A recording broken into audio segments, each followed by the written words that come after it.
Yes, heats, these were happening yesterday. Now it's the 100 best players, all the way from the thousands, hundreds of thousands that's played, 6 final matches, 1 FNCS champion per region, and this is the format that breaks everything down. Yeah, if you're unfamiliar, you get placement, or you get points for placement, you get points for elimination. 14 points total for placing highest, for achieving that victory royale, and that will matter so much over all of everything. But you've got to find the balance. You've got to find some eliminations, because that is kind of some guaranteed points every time you pick one up. And the placements, well, you got to see how it is. It's very difficult to actually accrue these in a competitive game.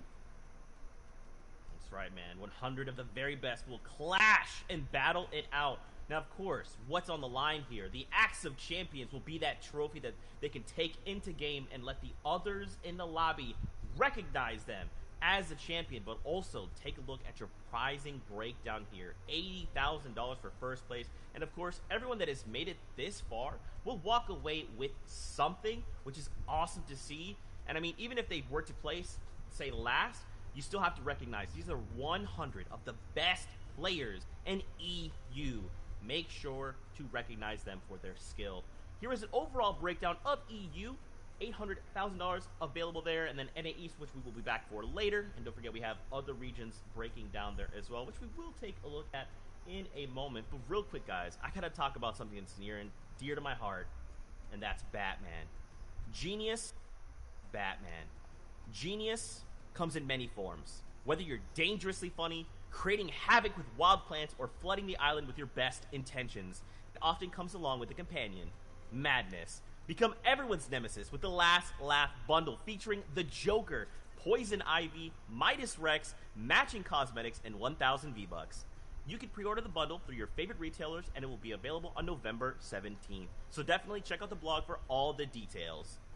And if you can't wait for more DC characters, Harley Quinn, Catwoman, and my personal favorite Batman will be back in the item shop for a limited time. Get their cosmetic sets before they disappear into the night. And of course, let's not forget Joyride has hit the game, and we will not be seeing vehicles in the competitive playlist, so just keep that in mind as we are watching.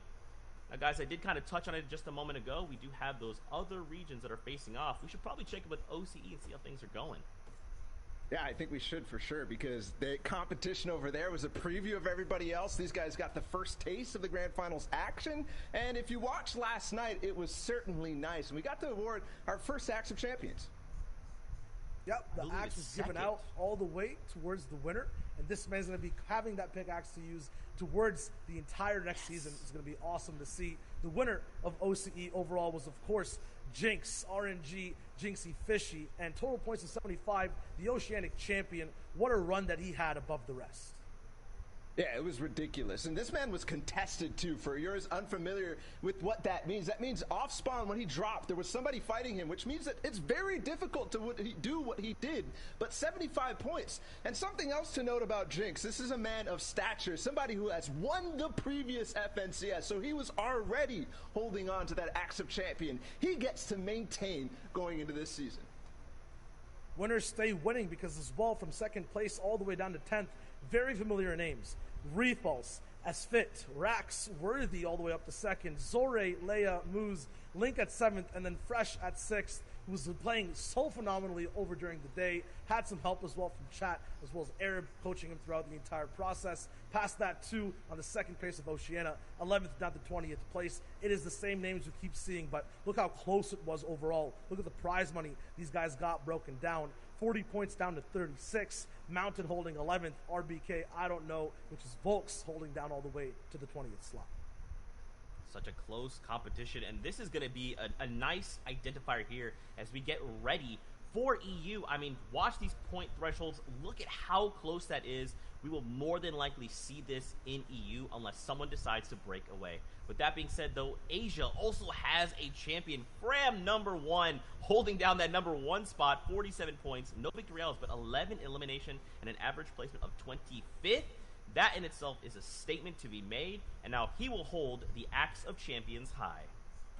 But it was so close, Zeke. Look at the eliminations, 11 for him over 6 games. That is slightly under 2 elims. And you know what? It counts. Everything matters. Tiebreakers certainly do in this case. 3 people tied for points at first place. That is ridiculous. Unheard of. Haruhiko coming in second, and Peter Pan. Unfortunately, these guys fell with the tiebreaker of eliminations. Fram will win the Asia region.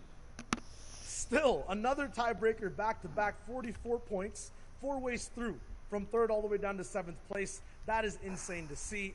Still, that story continues on the second page. Asia was so close, so competitive. And as you mentioned, Bala, every elimination did indeed matter. Once again, Rizart down to Riru from 11th to 13th place. They were tied. You go all the way down to 18th to 20th. Wildhawk, Bob, these guys were tied too, and it was their individual performance every game that stood out. So remember, every single game we watched today, every single play matters the most. That's right, man. And this is something we're going to talk about for the whole time, right? Is every interaction matters. Every time 2 people square up, one of them will be eliminated, while the other is allowed to continue moving and continue earning those points, while the other that lost has to wait. They have to reset and come back into the game with a fresh mindset and hope to earn more points. And these guys have been doing it all weekend long since Friday. They've been playing in these set lobbies, these very difficult games, and for some of them, they're done. They've already played it through, but for others, regions that we're looking forward to, EU up next, and these guys have such a competitive field. Look at the first list of qualified players, and that is just 1/5. And they've gone through so many different hurdles. We had 4 heats in total, top 25s qualifying from each and every one, down to the final 100 players. These guys are at the top of their game, and they're going to be playing against other people who are used to winning. On this page alone, I'm looking at Scouts, Kezix, Seventor, Mongrel, big, insane, legendary names looking to get another title under their belt. Reason was on that page too, the player who won Heat 4 against people like Letwick. Flois came out of Heat 1 with a dominant performance. We're going to be looking at him to see if he can maintain a good start out of the early game. Tayson, who had the first start in Heat 2 with the back-to-back victory royales, and we've talked about the format, how much that matters. His lead was almost insurmountable after only 2 games. And whether you're watching in-game in Party Royale or anywhere online, just pick a name over here, follow it through, find a new favorite player, and follow your favorite old ones too, like Lecce, like Fasroki, XW2, who's an insane winner, winning back-to-back games through all stages of the competition. These guys are about to play some of the hardest games of their lives and are going to give us some of the best Fortnite we have ever watched. And yesterday was literally like a little taste of that, right? And we've seen these pockets of people already setting their eyes on grand finals. Today will bring some of the best Fortnite we've ever seen. I mean, there's no way of knowing. Will someone break away and hold off strong? Will people go head-to-head and kind of pull each other back? And at the very end, someone will cross the finish line. No way of knowing, guys. This will all unfold before our very eyes. Yeah, I mean, Zeke usually asks me the question, who do you think is going to win? I'm going to answer before you get to ask any one of these 100 players because they all deserve it 100% all the way up to this point. I'm serious. It's anyone's game. Every single person on all those pages for Europe are so good. And I want to add one thing to that too, because it might be anybody's game, but also think about the fact that one player after all of this out of 100 is going to be walking away the winner, the champion. That is just mind-blowing to me. Yesterday we got to see the top 25 move on, and we thought about which 75 would fall. Now it's the 99 that will not make the cut. With that being said, though, let's take a look at a replay that has led us to this point. Yeah. If you haven't joined us on the broadcast just yet, there was 4 heats to play through, and each of those had 100 players. Top 25 moved on from every single one of them. We're watching the winner of heat number 1, and we're highlighting him because he won in a surprising fashion, coming out from behind and dueling a lot of other top players, and he did it with style, winning a game with something like 5 eliminations and then taking the lead from there and being consistent all the way through. That's why Advise is certainly somebody to pay attention to. Yeah, the name to remember is Wave Advise, especially anyone having Wave in front of their names. But just look at the way he broke down every game. It wasn't something under control for him at all times. It was always back against the wall, but always found a way through to win every single time. And he was dueling against players like Clement, who are going to be here today. But moving on into Heat 2, if you missed that one, this was electric. This was fantastic. We already talked about Taysom's back-to-back, but he did it again with style, too. That's why we have to keep an eye on him going into this. And there's some interesting things about him. We saw a sneak peek about that landing spot, and that's where our previous FNCS Invitational Solos champion came from. His duo partner, Janice. And Janice is playing today too, so these guys will have to face off against each other at the same drop spot in the same end games, and it's unpredictable as to what will actually end up breaking down. There's another player too in that heat. It was Kinzel. They ended up dueling. Also somebody that in mind, but moving into Heat 3, this is something that caught a lot of people by surprise. Why? Because X-Weez, while he has been pretty consistent overall, his placements in FNCS and other tournaments like that, nobody expected what he did throughout the qualifiers. Nobody expected a second place on day 3, into a first place on day 4, into a first place in the Heat yesterday. The most surprising performance by far, absolutely, and the most impressive in style. XP's always puts himself into positions where he can show his flair, show his aim, and give us a good insight to what shots he likes to take. All these shots always culminate to a win. Just look how fast he is past edits, landing the bullets that he needs to land to be able to get eliminations and then win games close range, 4 people back to back, and he did this in multiple games. And that's not all. While X-Weez might have dominated his heats, there's still one more. To find the last 25 players, we had to go through one of the most difficult ones overall. There was players like Mongrel in the next heat. There was players like Reason, and those two have been going back-to-back against each other for quite some time, starting from the day 1 3 weeks ago. But Reason showed up again, and even though they dueled and took first and second in this heat, Reason seemed to come out far and ahead, the champion of that heat, and for one reason, I think, no pun intended, the Holly Hedges uncontested drop spot. Yeah, with no one fighting you down early game, you have a huge advantage on playing the rest of your game out, going for positions, going for wins. That being said, though, Reason and Mongrel are going to be able to battle it out once again here today in these grand finals, and it's the final round for these guys to wrap up their story. And the important thing to note from Reason, he did win back-to-back in Heat number 4 yesterday against players like Letwick, who had even Kit Shockwave Launcher to try to put him down. He does not care and will go for the biggest streak of 2 back-to-back games in terms of eliminations and wins. So that total amount of points, ridiculous from Reason. We'll have to see if he's in form today. That's the biggest question across the board, right? Who is in form? A lot of these players, they already know the field. They've already scouted each other out, and just like we've done our research, they have too. Now the question is, who will hold strong and who will walk away the champion?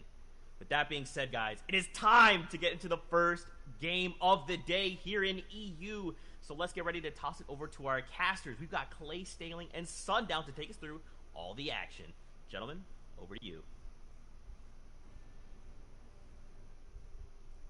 Ladies and gentlemen, boys and girls, Jonesies, Bonesies, he's, she's, theys, and thems, welcome to the first game of the FNCS Grand Finals in EU. And I hope you got your popcorn ready, whether it's literally or the emote in Party Royale, because this game is about to be a blast. I am ready for seeing all the action unfold. I hope everybody's got their favorite emote out, whether it be take a seat, whether they're with their glow sticks out raving. I'm ready. I know you're ready, Sundown. It's going to be amazing. Enough from us. Let's take us into game number 1. The analyst desk set it up so well. Shout outs to Zeke, Bala, and Showager. But now we're into match number 1. This is it. 6 games to decide who will walk away with that Axe of Champions. Who will be the top player in arguably the most competitive region in Fortnite. It does have the most participants, and there's $800,000 up for grabs here, and here's the initial drop spot. And it looks like everyone's sticking true to where they planned on dropping. We have 3 players in Steamy. We've got, I think, only 1 or 2 players there in Caddy Corner, the 4 in Lazy Lake that we've seen time and again from Europe. And, of course, we've got Rezon and Holly Hedges, and it seems like he may be alone. And one of the best comments I think I saw coming out is, wow, everyone is really scared of Rezon. And if you look at some of those early game drop spots, both in heats and I'm assuming now in the grand finals, everyone stays really far away from him. And you can see that in the bottom right-hand corner on the map. Not a single triangle remotely close to him representing another player. That's because he's done such a good job over the course of the entirety of this tournament to stake out the claim, and then also getting a nice little elite chest right there, granting him the legendary burst AR, and he's set to go now. He can begin his rotation and head to center zone. He has those 6 crash pads, which we've seen him execute on so well, and he's basically set to now just farm the materials he needs and transition into the mid game. However, we've seen him go aggressive time and time again with this similar loadout, as now we swing on over. And you saw how careful he was being. He wasn't taking a chance looting that chest. He didn't want anything to go wrong in game number 1, because that sets the pace of your games going forward. Whether you get out to a head start or whether you have to climb your way back from an unfortunate off-spawn elimination. However, Hin, on the other side of it, does have players nearby. Loadout not as great as what we just saw on Rezon, but someone that also did very well in the qualifiers. Came out, and I believe, got a second place there in one of the days. He's got that Cyber Rivals territory, and he's looking. He's peppered up. He's looking for an elimination. I think he's going to be able to catch this play off guard. Snipe's going to come through. He's going to wait, and he does. Ardent's going to go down. Elimination comes over for him. Brilliantly done there by Hen to set up that ambush on the side. We've talked about it time and time again, how you need to be careful, but in the early game in particular, it's so hard to really know where your opponents are, keeping track of them. If somebody does get that first shot down and you're not able to react, it can be game ending. And going out there in 96, it's so hard, a 0-point game, and now you have to sit back and watch everyone else have fun while you're sitting there waiting for the next game. As now we hop on board, and Candy, who's going to be in the exact same situation as Milan, turns that one around. And someone who's really been playing a lot better as of late, Clay. He has indeed, and I believe we have 2 Milans here in this grand final. So got a Loft Milan and Normal Milan, but both of them have been playing very, very well and have consistently been making it into that top 25. It seems like almost every single qualifier. So it's really good to see consistency being rewarded, especially with the way the format is. The format rewards those high placing, high consistent games. So if you're able to get to top 15, top 25, top 10 every single game, you're going to start to make your way to the top of the leaderboard.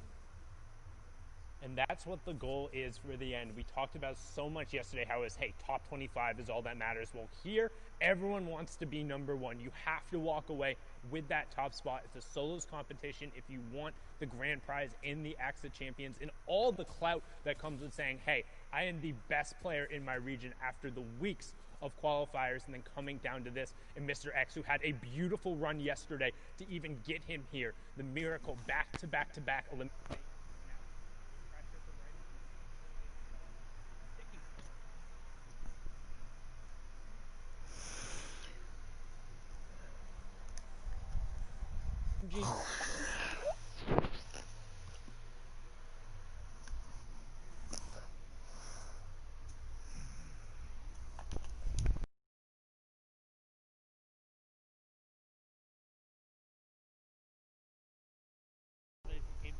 You see now on What's another up? engagement, it's between Wolfies and Maestro. Maestro running off this side on the front foot. The pedal is down. Maestro wants to just continue to push down. Drop go through. He's going to break through the wall. And Wolfies is going to go down. Pick up there from my